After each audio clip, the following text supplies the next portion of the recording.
malo ano zimenezo nditu malo ena pamene pali matebulo komanso mbali nayo kuli ndithu ng'ombe zina zimene a president mwa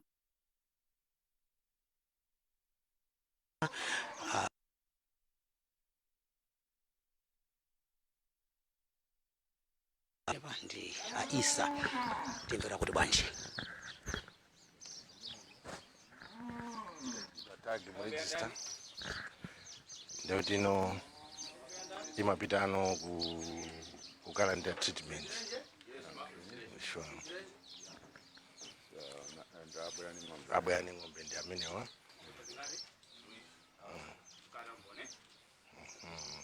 besakata yomboni sanga kuguliseza kuba akaligulisa kuba ikhandi tag kuti anabweretsa ndi wakuti tag number yakuti matsiku lakuti in case of inquiries basi we are open to inquiries. Yes. And in that way you deter the would-be thieves. And samabwera samaopa kuti mbonose tafika manje muri takadzipereka toka. Of course, there would be one or two. Mumachaso breed. Not really. It might breed, but no, kumbali. Here it's our job to improve the quality and quantity, so that we have more beef from our land. But we also resell to some farmers. Okay. So it will be another farmer can buy it with nice agawede magamagama heifers. That's guys. All right. Then we feed them to a certain level. I see. Yeah. So you supply nyama in the long way in my butcheries. I think 40% of the market in the Longway and Blanta comes from Lower Shire. Because people's taste is now You see, I'm proud to say since 1980s the Kamuzu regime to stop importing beef. So it's upon us to keep it and carry on that Malawi never imports beef again, like it used to be in the early 70s and 60s. That is no longer the case, sir. That's right. Yes, sir. If you have a look here, these are our purchasing prices. We have a grading system where we purchase animals that are 180 kgs above. So animals that are 180 kgs above, we're purchasing them at 2.4 per kg. That we purchase at 2.2.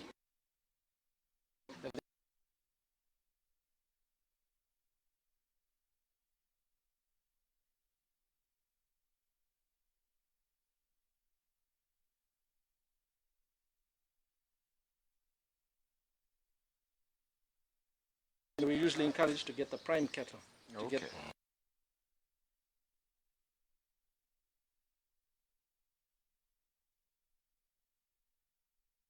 Excellent prime.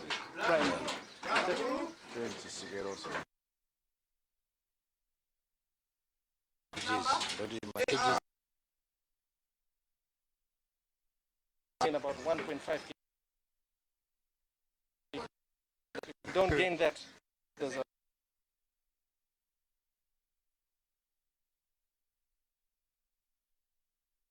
can we show you the treatment?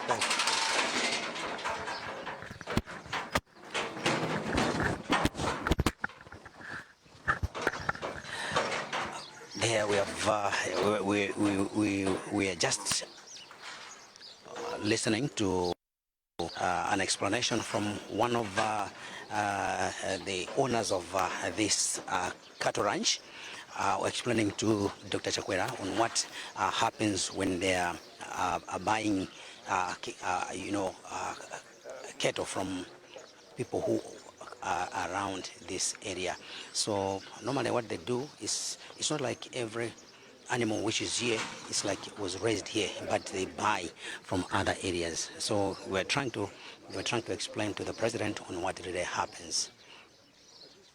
So pakadali pano a president akumana ndi amene wanditu ndi Paramount Chief Lundu. President akuyankhulana ndi Paramount Chief Lundu pamenepo amenenso ali konkuno ali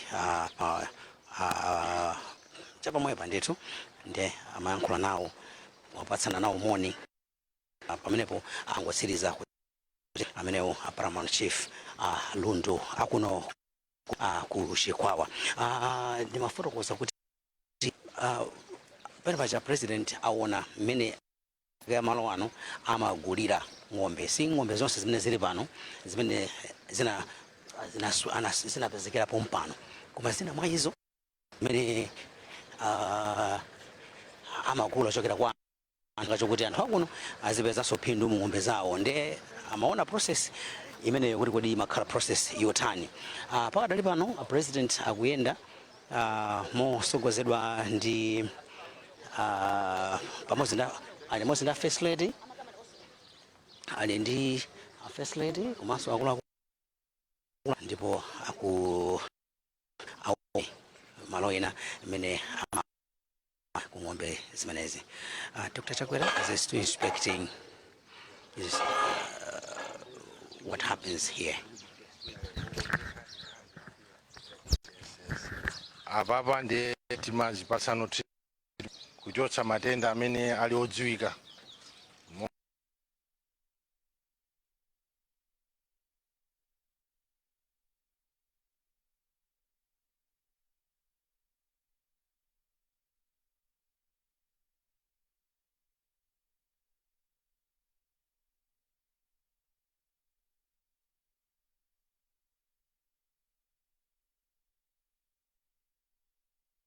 And send it over there. Wow. Sure. So I'll vet you. Huh? Yeah, we'll explain to you the type of Hey. Munga kumatenda amene akudziwikiratu chifukwa chonena kuti alimi athu akamabweresa ziweto zipa makhala kuti nthawi zina akuchigulisa chifukwa chikudwala, koma samanena chifukwa choti afuna kuti apindulepo. Ndiye zikabwera timayenera kuti tisamalitse chifukwa chonena kuti zimakhala munomu kwa kanthawi ndithu. Ndiye zikabwera timazibaya aivameki kuti atithandize kuteteza matenda amene amayambisidwa ndi nthata, komanso ali ndi kwa njoka za mmimba. Ndiye timabayiratu chifukwa amapanga zonse ziwiri, koma tikakhala kuti ndi abendazo timathanso kuzimwetsa powonjezera uyuyu. Ndiye timazipasaso deep uyu amene timapaka pansana apakire kuti ziteteze nthata zimene zabwera nazo kuchokera ku field. Amatsika chifukwa cha nyengo imene tinayo kutentha, amatsika pang'ono pang'ono kwetsa.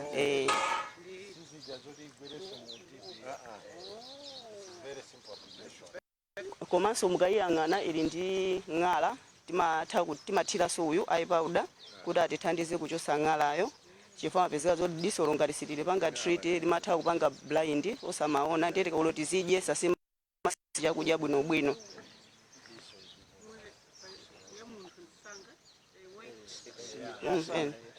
Komanso ndi diminazini amene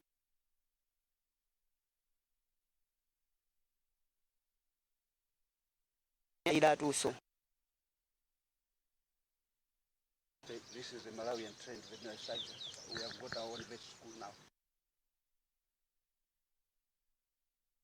Excellent. She's trained at Mikolongwe College, assistant veterinary. Based in Gap.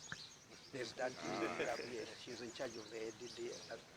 Yes, so it's our own local product. Thank you.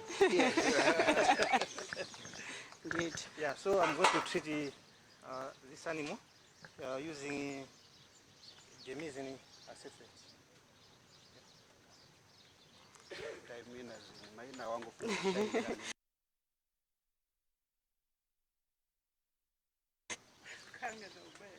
komanso ikakhala kuti yabwera ili ndi poor body conditions kubayapo antibiotic pen strep kolingana ndi matenda amene tikuaganizira kapena long acting tetracycline komano nthawi zinaso zimati tipasire kwa anzathu a research kuti atithandize kudziwa kuti ng'ombe ndi vuto lanji ndiye tisana especially pen strep ndi long acting tetracycline timatha kutengaso blood kufufuza za matenda zikomo.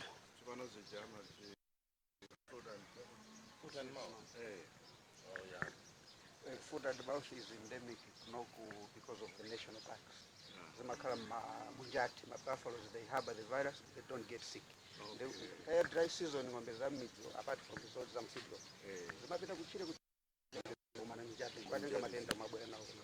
So when everything else is okay,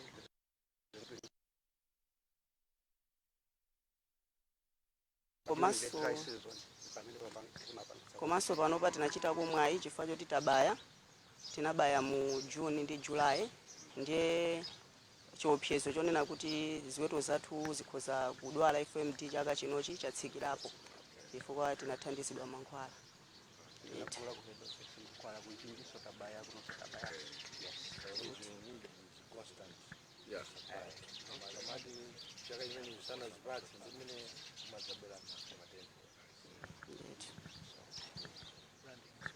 These are from your ministry. They are not employed. Service.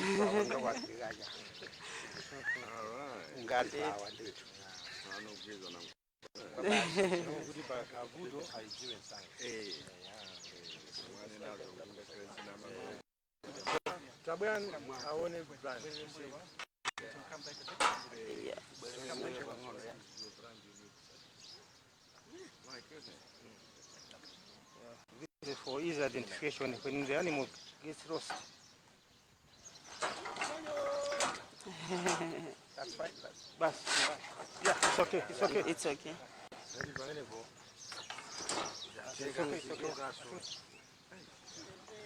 So everybody who has cattle must have this for identification. I see. My goodness.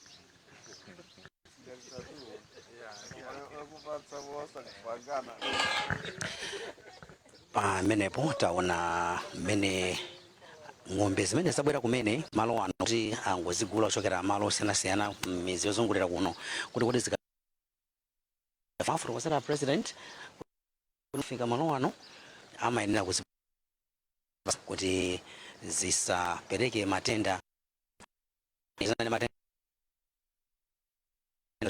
ndi amayamba azipatsa mankhwala kuzibaya pakatemera kuzimwetsa ena kuti aphe njoka za m'mimba komanso ngakhale kuzipatsa mankhwala ena kuti achotse mwina nthata ndi zina zoterozo kuti zikhale kuti nzabwinobwino komanso taona pamene paja akudinda ndi chisimbi cha moto kuti ikhale ndi chidindo chosonyeza kuti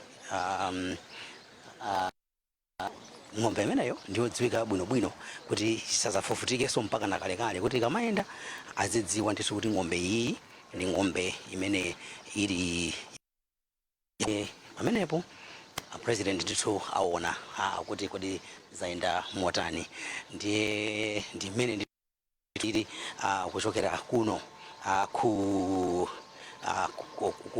AR Isa Cattle Ranch kumene president a first lady ali konkuno ali kuyendera ndithu malo ano kuti aone mmene malo ano akuthandizira pa nkhani yopititsa chuma cha dziko patsogolo makamaka pa nkhani ya zamalonda monga mafotokoza muja nkhani ya za chuma pa nkhani ya zolemba anthu ena ntchito nkhani zosiyanasiyana tikama nkhani yopititsa patsogolo chitukuko cha dziko lino pakadali pano afika pamalo pamene amapangirapo zakudya za ng'ombe zimenezi ndiye akuwafotokozera tikuona pamenepo akuwafotokozera ndithu kuti chimachitika malo amenewa ndi zotani ndi zimene zikuchitika pa kadali pano ndi zimene zochitika ndithu pa kadali pano. Tifuna timve kuti akuti bwanji akuluakulu amene wapene akufotokozera president za chigayo chimenechi.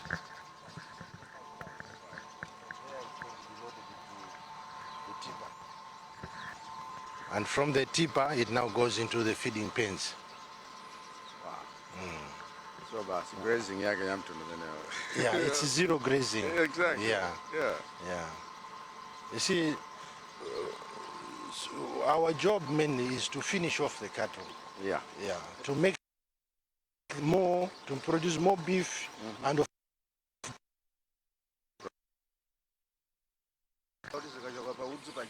ama finishing nyama yeah. Eh. So they are here for an average of 100 days. Okay, then they are sold off. Then they are sold off to Blantyre, Lilongwe. Yeah. We slaughter in Blantyre. It's taken to the other cities. I see. Bomba? Yes, Zomba is also. Because the taste of Malawians now is this one. Yeah, So we.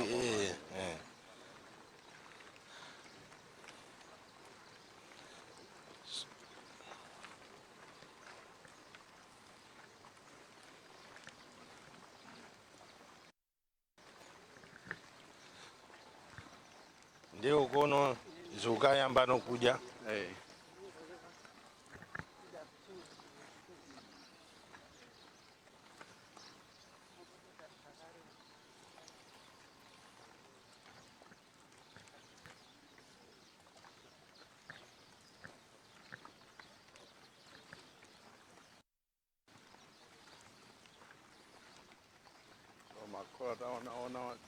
Different stages. There are different stages, yeah. We are going to take you to the first stage. Okay. And then show you how they look at a later stage. Yes.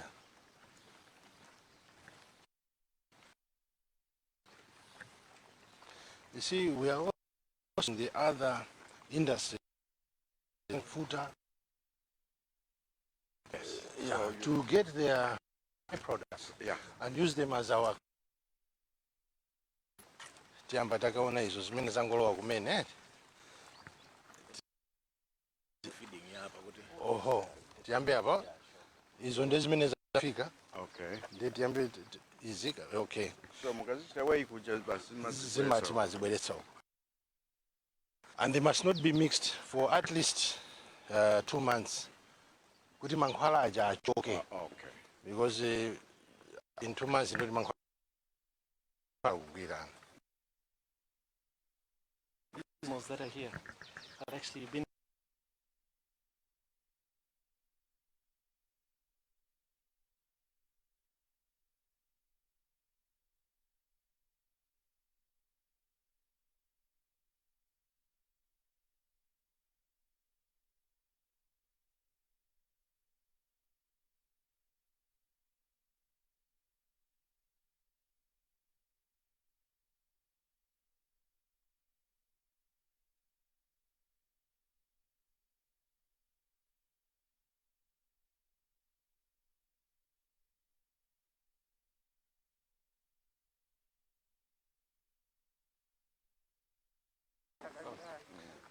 If it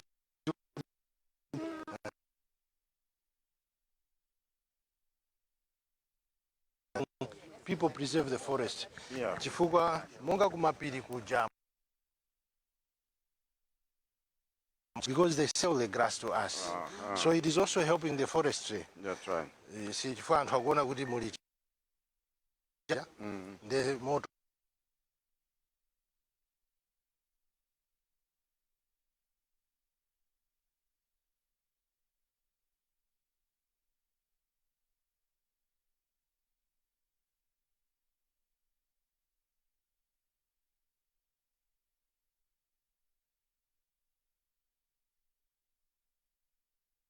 as well. Mabongo yamene. Your Excellency, because of climate change, we are now having to put shelters.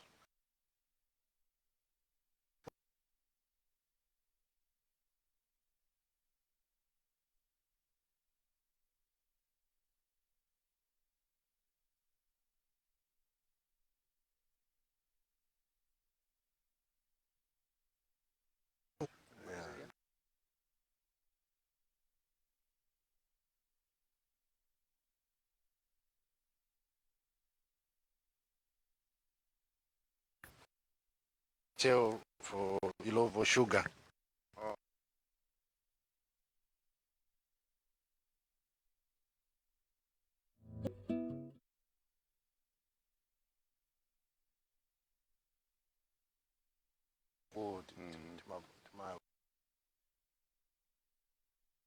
Oh, I see. Yeah. Yeah, but which meant mataya.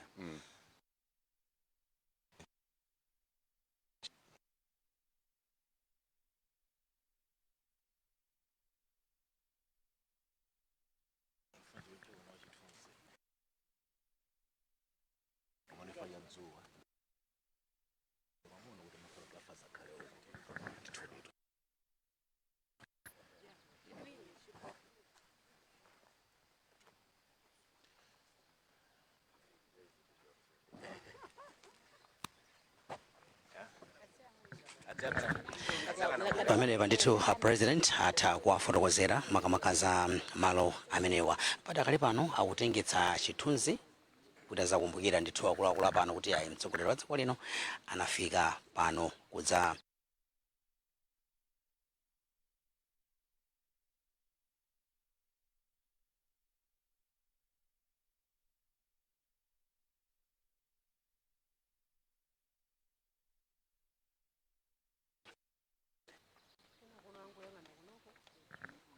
ndiyetu pakadali pano ntchito imeneyi ikuoneka kuti ni ntchito yopindulitsa kwambiri chifukwa chokuti kuno amene akupindula si ena akukhala malo ano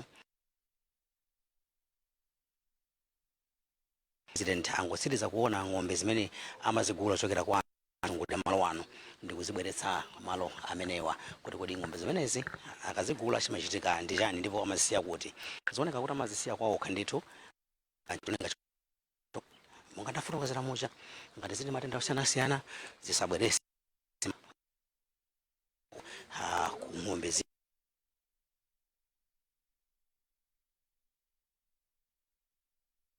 ziuka ndikuti aziyende kuti aze makola onse ndikutenga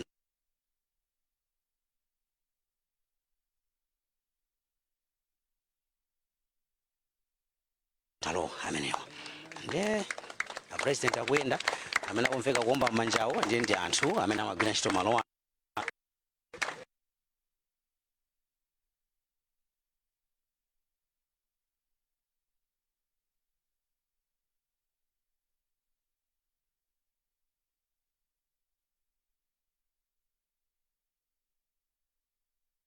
kuonetsa kuti ntchito ndithu pano pa president akuyenda ya malo ano pali ng'ombe ina imene ili mu galimoto ng'ombe imene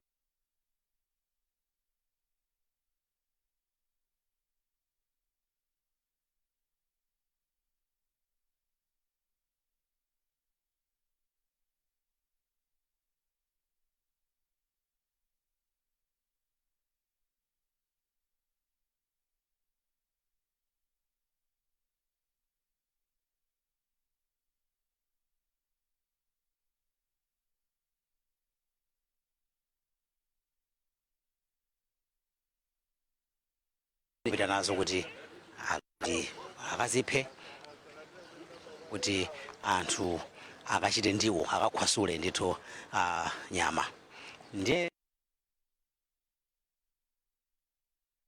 ntchito wayamba mpaka na kuti kodi imafika kuti no ng'ombe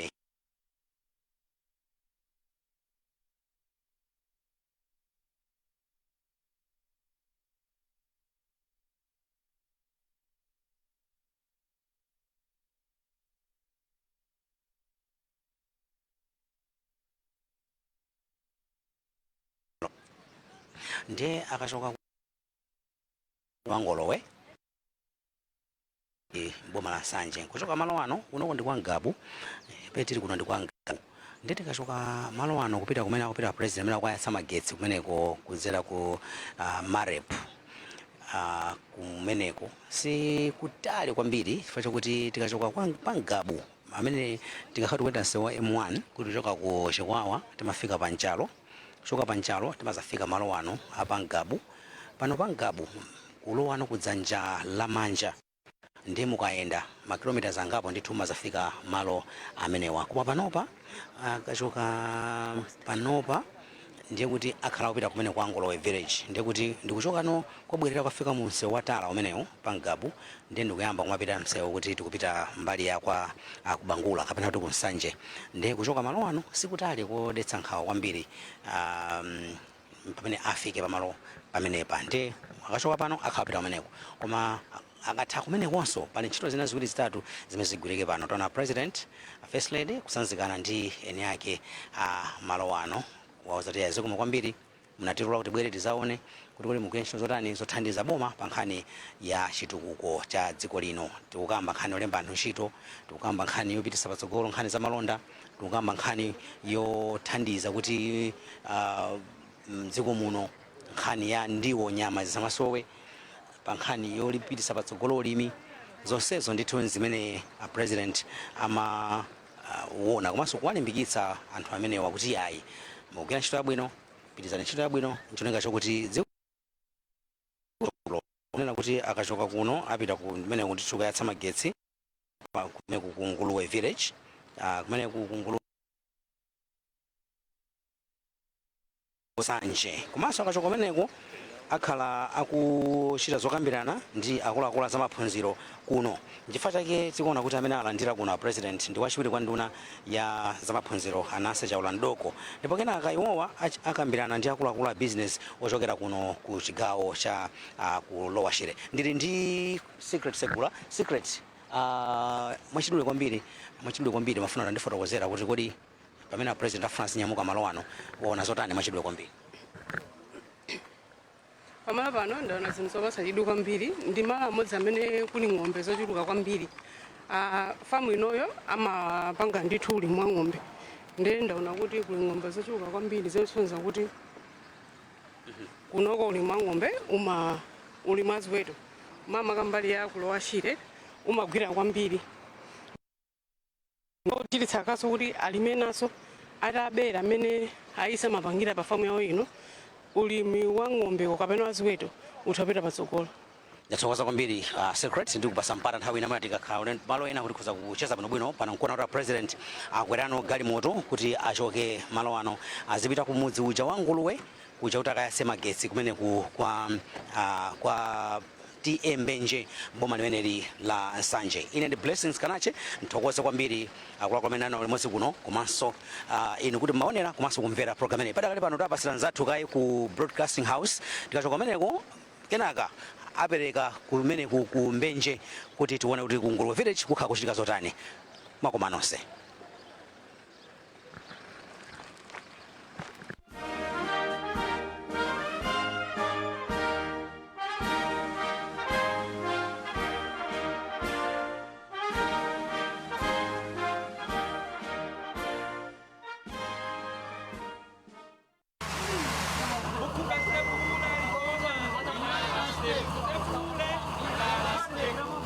Ayo, yanyamuka ilala.